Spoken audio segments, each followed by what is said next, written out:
Alright, welcome back. कैसे हैं आप सब। आज के इस वीडियो में हम 5G RF सेक्शन को इंट्रोड्यूस करेंगे, जिसमें हम देखेंगे कि क्या डिफरेंस है 5G में और 4G में, क्यों मल्टीपल पावर एम्पलीफायर्स लगाए जाते हैं, कौन कौन से नए बैंड है। सारी चीज़ों को हम एक बार देखेंगे ताकि इन फ्यूचर जब हम 5G का नेटवर्क सेक्शन पढ़ें तो आपके लिए 5G टेक्नोलॉजी को समझना ईजी रहे। सबसे पहले ये हम एक 5G का बोर्ड लेते हैं। जो भी बोर्ड है ये मीडियाटेक का है, MT6365VP। इस तरीके से इसका पावर आईसी है। अगर आप इसका वीडियो देखना चाहते हैं तो वो भी अपने यूट्यूब के प्लेलिस्ट में आपको मिल जाएगा। यह है इस मदरबोर्ड की फ्रंट साइड। यहाँ पे अगर आप देखेंगे तो ये वाला सेक्शन जो है नेटवर्क सेक्शन है। दूसरी साइड आप शील्ड में देखेंगे तो ये इसका पावर सेक्शन है। नीचे की तरफ APT पावर सेक्शन है, जहाँ पे दो दो APT पावर आईसी लगाए गए हैं। ये इसका फ्रंट साइड है। और ऑपोजिट साइड में यहाँ पे है मास्टर सेक्शन। मास्टर सेक्शन में CPU, हार्ड डिस्क, आपकी NFC चिप और ये charging plus power IC, lube IC for your display, audio IC etcetera इस सेक्शन में आपको नज़र आएंगे। ऊपर की तरफ है वाईफाई सेक्शन, जिसमें वाईफाई और ब्लूटूथ के लिए चिप लगी हुई है। और इस साइड फिर से नेटवर्क सेक्शन। तो इसमें आप देखोगे तो नेटवर्क सेक्शन थोड़ा बड़ा है। यहाँ भी कुछ आईसीज़ हैं, यहाँ भी हैं, तो एटलीस्ट 1 2 और 3 4 4 एम्पलीफायर, पावर एम्पलीफायर्स लगाए गए हैं। एक मेन RFIC है, डाइवर्सिटी है। तो इन चीज़ों को हमें समझना पड़ेगा, जो आगे की स्कीमेटिक्स में हम समझेंगे। बट आज का वीडियो थोड़ा सा इंट्रोडक्शन पे है, ताकि आप समझ सकें कि आपके फ़ोन में 5G यूज़ कैसे होता है। फर्स्ट ऑफ ऑल 4G के कुछ बैंड्स को हमें देखना पड़ेगा, ताकि आप ये समझ सकें कि जो 4G के बैंड्स थे उसी में 5G कैसे यूज़ होगा। तो ये कुछ बैंड्स मैं आपको बता रहा हूँ। बैंड 40, 41, बैंड 1, 3 और 5, 8। इन सब की फ्रीक्वेंसी भी मैंने यहाँ पे आपको लिख के बताई है। बैंड 40 में है 2400 मेगाहर्ट्ज़, बैंड 41 में 2500 मेगाहर्ट्ज़, 1 में 3 में, सब में इस तरीके से है। और अगर हम 5G की बात करें तो जो 5G के बैंड्स हैं वो डिनोट करेंगे N से। यहाँ पे बैंड्स तो जो थे B से थे। 5G में अगर आप देखोगे N40, N28, N1, N3, N8, N78, इनकी फ्रीक्वेंसी मैंने यहाँ पे लिखी हुई है।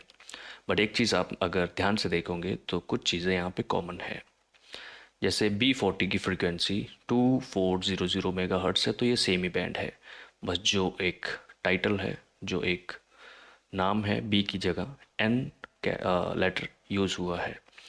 उसी तरीके से जो आपका बैंड 1 है उसमें 21 मेगाहर्ट्ज़ है, तो सेम ही N1 नाम से ये सेव हो चुका है। बट कुछ चीज़ें नहीं हैं। जैसे N78 है, ये नया बैंड है जो 5G के लिए आपका काम करेगा। इसकी फ्रिक्वेंसी इन सबसे ज़्यादा है, 3500 मेगाहर्ट्ज़। तो ये 5G के लिए है।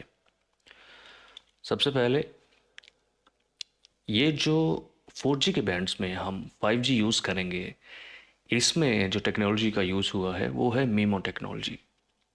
माइमो कहिए या मीमो कहिए। तो चलिए इसके बारे में मैं आपको बता देता हूँ।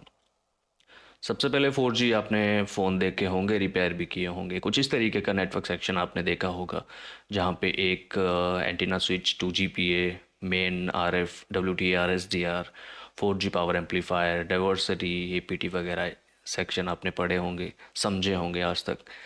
इसका कॉन्सेप्ट ये होता था कि यहाँ जैसे एंटीना लाइन है वो कनेक्ट होती थी आपके एक IC से, जिसको हम 2GPA बोलते थे। उसके बाद नेक्स्ट है, उसी से एक TRX लाइन होता था, जो बैंड का, पर्टिकुलर बैंड का होता था। जैसे अगर एयरटेल, वोडा जो भी आप यूज़ करते हैं, तो पर्टिकुलर बैंड पे वो फ्रीक्वेंसी चलती है, उस पर ही आपका फ़ोन चलता है। तो ये TRX ट्रांसमिट और रिसीविंग पाथ था बैंड 40। इसका कंप्लीट आप देखना चाहें तो मेरे यूट्यूब पे भी पड़ा है, और अगर आप और ज़्यादा डिटेल में समझना चाहते हैं तो क्लासेस भी ले सकते हैं ऑनलाइन। ये 2G पावर एम्पलीफायर होता था जो एंटीना से कनेक्ट होता था। उसके बाद लाइन थी जो TRX, ट्रांसमिट और रिसीविंग के लिए एक लाइन होती थी, वो कनेक्ट होती थी किसी IC से या फिर 4G पावर एम्पलीफायर से। वो अलग अलग बोर्ड्स पे डिपेंड करता है। अलग अलग बैंड्स पे भी डिपेंड करता है। लाइन के कोड से हम समझते हैं। उसके बाद जो लाइन है वो कनेक्ट हो रही है आपके WTR या SDR मेन RFIC में एज रिसीविंग। तो जो भी रिसीविंग होती थी एंटीना से, उसमें बैंड सेलेक्ट होता था कि कौन से बैंड पे आपकी सिम काम कर रही है। उसके बाद वो रिसीव हुआ आपके WTR में, और फिर एक ट्रांसमिटिंग पाथ होता था, हाई बैंड ट्रांसमिटिंग। अब ट्रांसमिटिंग करने के लिए फ्रीक्वेंसी को हम सेल फोन टावर तक अगर सेंड करना चाहते हैं तो हमें पावर एम्पलीफायर की ज़रूरत पड़ती है। तो ये ट्रैक था हाई बैंड ट्रांसमिटिंग बैंड 40। तो बैंड 40 फिर ट्रांसमिट करेगा वापस से डुप्लेक्सर या स्विच में। उसके बाद उसी TRX लाइन से वो चीज़ ट्रांसमिट हो जाती थी। ये था 4G का कुछ इशू, कुछ चैप्टर, जिसको और ज़्यादा डिटेल में मेरे यूट्यूब वीडियो में भी आप देख सकते हैं या फिर आप ऑनलाइन क्लास भी ले सकते हैं। इसके बाद 5G की अगर हम बात करें, क्या चेंजेस हैं 5G के अंदर, वो हम एक बार जान लेते हैं, ताकि जो हम स्मैटिक्स की नेक्स्ट क्लासेस करेंगे उसमें आपको समझ आए। फॉल्ट फाइंडिंग ट्रेसिंग जो भी आप करते हैं उसमें हर एक चीज़ में थ्योरी इंपॉर्टेंट होती है। आपने बहुत सारे वीडियोस देखे होंगे यूट्यूब पे, तो उनमें कहीं ना कहीं जो हेल्प है वो हमारी स्मैटिक से करता है। नई चीज़ों को हमें समझना पड़ेगा, उसी के हिसाब से हम इन फ्यूचर रिपेयर कर सकेंगे। तो 5G के मीमो टेक्नोलॉजी की बात करते हैं। यहाँ पर देखिए, पिछले बोर्ड में 4G में हमने देखा था कि हमें एक लो बैंड पावर एम्पलीफायर और एक medium high band power amplifier, दो ही पावर एम्पलीफायर मिलते थे। इसे हम 4GPA बोल देते थे और इसे 2GPA। लेकिन अगर हम बात करें 5G में, तो 5G में आपको 1 2 3 4 या इससे ज़्यादा भी पावर एम्पलीफायर देखने के लिए मिलेंगे, और एक मेन RFIC SDR या WTR। हम कंप्लीट सेक्शन नहीं पढ़ रहे हैं, हम सिर्फ टेक्नोलॉजी को समझ रहे हैं कि कैसे एक काम करेगा 5G आपके फ़ोन में। सबसे पहले सभी के लिए अलग से एंटीना है, या फिर एक एंटीना से मल्टीपल ICs कनेक्टेड हो सकते हैं।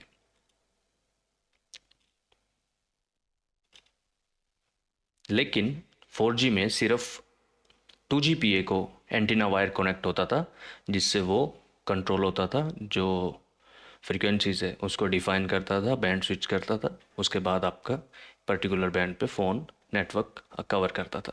लेकिन यहाँ पे LBPA यानी लो band power amplifier, medium high band power amplifier, MBPA medium band power amplifier, 5G power amplifier आप इसे कह सकते हैं,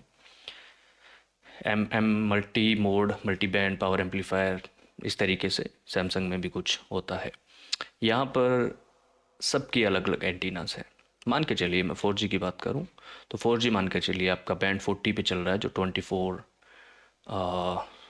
2400 मेगाहर्ट्ज़ की फ्रीक्वेंसी पे। तो यहाँ पे एक पर्टिकुलर स्पीड आपको देखने के लिए मिलती थी, और सिंगल बैंड पे ये काम करता था। तो 4G में जितना स्पीड था वो सिंगल बैंड पे आता था। पहले एक ही बैंड सेलेक्ट होता था, चाहे वो बैंड 40 हो, 41 हो, 1 हो, 3 हो, 5 हो, 8 हो, कोई भी 4G का बैंड हो सकता था जिस पे आपका नेटवर्क सेलेक्ट होता था और चलता था। अभी क्या चेंजेस है, अभी हमारे पास मल्टीपल पावर एम्पलीफायर्स हैं, बहुत सारे पावर एम्पलीफायर हैं अपने पास, 4 या 5 पावर एम्पलीफायर हो सकते हैं। मान के चलिए मीडियम बैंड पावर एम्पलीफायर है जो सिर्फ बैंड 1 के लिए लगा हुआ है, या फिर 2 बैंड्स के लिए लगा हुआ है, 1 और 5 के लिए। तो अभी क्या है, इसकी फ्रीक्वेंसी भी SDR को मिलेगी। अगर 5G आपके नेटवर्क वहाँ पे आते हैं, मान के चलिए जो N77 अगर आपके एरिया में सिम सपोर्ट करता है, तो 3300 मेगाहर्ट्ज़ की फ्रीक्वेंसी भी SDR को मिलेगी। तो ये भी कलेक्ट करते हैं। और जो लो बैंड पावर एम्पलीफायर है, बैंड 8 से 900 मेगाहर्ट्ज़ की फ्रीक्वेंसी भी मिलेगी। तो यहाँ पे आप देखो 4 बैंड से SDR को कवरेज मिल रहा है। लेकिन 4G में क्या था, पर्टिकुलर एक ही पावर एम्पलीफायर था 4G के लिए, उसी से सिर्फ आपको पर्टिकुलर एक ही बैंड की फ्रीक्वेंसी मिलती थी जिसमें 4G चलता था। लेकिन मीमो क्या है, मल्टी इनपुट मल्टी आउटपुट। यहाँ पर एल टी बैंड्स देखिए 5, 8, 1, 3, 40, 41 4G के बैंड्स थे ये, अभी भी हैं। उसके बाद एन आर बैंड्स कन्फर्म नहीं है इंडिया में अभी। एल टी ये भी एक मोड है, देखो बैंड 3 और 40 अगर एक साथ काम करें तो आपके फ़ोन में 5G शो करेगा और 5G आप यूज़ कर सकते हैं। बैंड 3 ये भी चलेगा और 40, तो इसके लिए हमारा ये पावर एम्पलीफायर और ये दोनों काम करेंगे, तो दोनों की फ्रीक्वेंसी प्लस होगी तब जाके आपका 5G यहाँ पे चलेगा। उसके बाद 1 और 3 है, 3 और 41 भी है, तो ये भी हो सकता है कॉन्सेप्ट आपके एरिया में। दूसरी चीज़ क्या है, 3 बैंड भी काम कर सकते हैं, 1, 3 और 41 5G के लिए। और मीमो टेक्नोलॉजी क्या है, बैंड 1, 3, 40, 41, यहाँ पे ये 4 बैंड्स काम करेंगे एक साथ, तो आपकी सुपर स्पीड 5G आपको देखने के लिए मिलेगी। उसको बोलते हैं memo technology, multi input multi output. यहाँ पे एक चीज़ बता दूँ आपको कि इतने सारे एम्पलीफायर्स की ज़रूरत इसलिए पड़ती है ताकि पर्टिकुलर एक पावर एम्पलीफायर सिर्फ पर्टिकुलर बैंड के लिए लगा है। लो बैंड पावर एम्पलीफायर में 2 या 3 या 4 बैंड हो सकते हैं, इसमें भी 3 या 4 बैंड हो सकते हैं, इसमें 4 हो सकते हैं, 2 हो सकते हैं, 1 हो सकता है। इस तरीके से अलग अलग पावर एम्पलीफायर लगाए जाएंगे, लगाए हुए हैं, क्योंकि हमको अलग अलग बैंड से फ्रीक्वेंसी मिलेगी हमारे एसडीआर को, तब जाके वो 5G कवर कर पाएगा। ये 5G टेक्नोलॉजी है मीमो। अभी और भी ज़्यादा इसमें नई चीज़ें आएंगी डिवाइसेस में, वो भी अभी इंडिया में अवेलेबल नहीं है, तो इन फ्यूचर होगा तो उसकी भी हम बात करेंगे। ये 5G के लिए यूज़ होता है। तो नेक्स्ट चैप्टर N77 पे है, इसको फिर कभी देखेंगे। मैं आपको थोड़ा सा स्मेटिक्स में भी दिखा देता हूँ। यहाँ पे देखिए एक पावर एम्पलीफायर है, ये भी एक पावर एम्पलीफायर है, ये भी एक पावर एम्पलीफायर है, और यहाँ भी एक power amplifier, total 4 power amplifiers है। अगर हम देखें वन बाय वन, इसको हम देखते हैं, कॉपी किया हमने, पेस्ट करते हैं। किस चीज़ के लिए है, यहाँ पे आप देख सकते हैं 2G, 3G, 4G, 5G, इन सभी के लिए लो बैंड पावर एम्पलीफायर है ये। जो लो फ्रीक्वेंसी वाले बैंड्स हैं सिर्फ उनके लिए काम करेगा ये। जैसे कि यहाँ पे है, इसमें नहीं है, यहाँ पे देखिए बैंड 5 है, तो बैंड 5 में कितना बहुत कम है, 900 मेगाहर्ट्ज़। बैंड 8 है, तो ऐसे लो बैंड्स के लिए ये पावर एम्पलीफायर काम करेगा। उसके बाद नेक्स्ट देखते हैं ये वाला पावर एम्पलीफायर, क्या लिखा हुआ है, 4G और 5G के लिए मीडियम और हाई बैंड्स का पावर एम्पलीफायर है ये। इसमें बैंड्स देख सकते हैं आप कितना है, बैंड 1 है और बैंड 41 है। अगर आप देखोगे 4G के मॉडल्स में तो वहाँ आपको बहुत सारी TRX लाइन मिलेंगी, ये बहुत सारी, जो 2 ही आईसी में 4G power amplifier, 2G power amplifier 2 ही थे वहाँ पे। लेकिन ये आईसी बड़ा है, बट इसके अंदर देखो ज़्यादा नहीं है, ये सिर्फ बैंड 1 और बैंड 41 की रिसीविंग है, ट्रांसमिटिंग TRX लाइन पे बैंड 7 और 2 है। तो सिर्फ ये कम से कम 2 से 4 बैंड के लिए ही एक अलग से पावर एम्पलीफायर लगा हुआ है। उसके बाद नेक्स्ट है, यहाँ पे एक पावर एम्पलीफायर है, ये स्पेशली, इसमें देखो कुछ भी नहीं, TX और RX की 2 ही लाइन है, तो यहाँ पे RF transmitting, receiving, primary receiving, band कौन सा है, 77 और 78, जो 5G के लिए आपका स्पेशली आईसी लगा हुआ है। ये अलग पावर एम्पलीफायर हो गया। एक पावर एम्पलीफायर नीचे भी लगा हुआ है, तो इसका कोड हम कॉपी करते हैं, पेस्ट करते हैं। तो यहाँ पे देखिए किस पर्पस के लिए है, multi mode multi band power amplifier. अंदर के बैंड से भी आप समझ सकते हैं। बैंड 3 के लिए 39, बैंड 3 39 और और कोई भी नहीं, सिर्फ 2 बैंड के लिए स्पेशल पावर एम्पलीफायर लगा है। तो बैंड्स को अलग अलग पावर एम्पलीफायर्स में डिवाइड कर दिया गया है। पहले की तरह नहीं है कि सिर्फ 2 GPA पर पूरा TRX ट्रैक होता था, लेकिन यहाँ पे सबके लिए अलग अलग पावर एम्पलीफायर्स लगाए गए हैं। तो ये कॉन्सेप्ट है 5G के लिए। यहाँ पे मल्टीपल बैंड्स काम करते हैं, जिसको मीमो बोलेंगे आप। इसको और ज़्यादा हम डिटेल में समझेंगे और मैं चैप्टर्स क्लासेस में भी डालूंगा, एप्लीकेशन पे भी, तो अपडेट आते रहेंगे। और नेक्स्ट चैप्टर देखने के लिए चैनल को सब्सक्राइब करें, लाइक करें, शेयर करें और अपना अच्छा सा कमेंट भी छोड़ें।